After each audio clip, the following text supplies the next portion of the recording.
গোটা বিশ্বকে পিছে ফেলে আমেরিকা আজ পৃথিবীর শীর্ষতম স্থানে পৌঁছে গেছে। সাগরের তল থেকে শুরু করে পর্বতের ভিতরে যা করে দেখিয়েছে তা সত্যি অভাবনীয়। গোটা পৃথিবীকে পিছে ফেলে আমেরিকা আজ নিজেই যেন একটা দুনিয়া।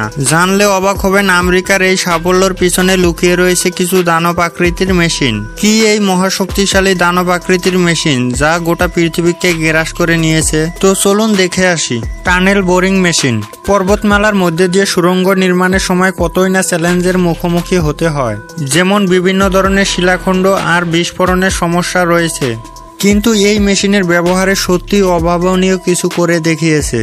যান্ত্রিকভাবে তৈরি করা এই মেশিন সহজেই শিলাখণ্ড ভাঙতে পারে আর নিয়ন্ত্রিত করে সকল বিস্ফোরণকে। পাথর বা মাটি খননের সময় এই মেশিনের মাথাটা ঘুরিয়ে কাজ করা হয়, আর মেশিনের মাধ্যমে খনন করা মাটি বা শিল মেশিনের পিছন দিকে নিয়ে যাওয়া হয়। এভাবেই পর্বতের মাঝ দিয়ে খুব সহজে সুড়ঙ্গ বা রাস্তা তৈরি করা হয়।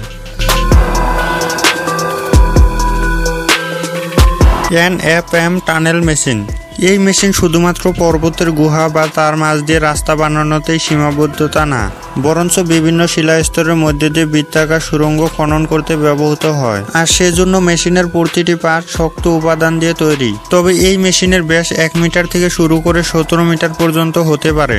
তবে এখানেই শেষ না, এই মেশিন বিভিন্ন মৌল আবিষ্কার আর মাইক্রো টানেলিং এর ব্যবহারের জন্য বিশেষ গুরুত্বপূর্ণ ভূমিকা রয়েছে। তবে এই মেশিন তৈরি করা যথেষ্ট ব্যয়বহুল। আপেক্ষিকভাবে এই মেশিন বানাতে বিভিন্ন খরচের মুখোমুখি হতে হয়।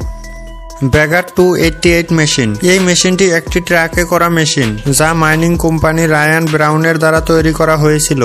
এই মেশিনটির নির্মাণ 1978 সালে সম্পূর্ণ হয়েছিল।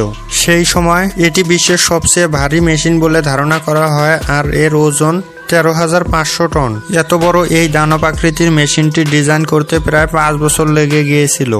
1995 সালে আরও একটা মেশিন নির্মাণের প্রস্তুতি নেওয়া হয়েছিল, যার 5 বছরের ভিতরে $100 মিলিয়ন বেশি খরচ হয়েছিল, আর এই মেশিনের ওজন 14,200 টন হয়েছিল।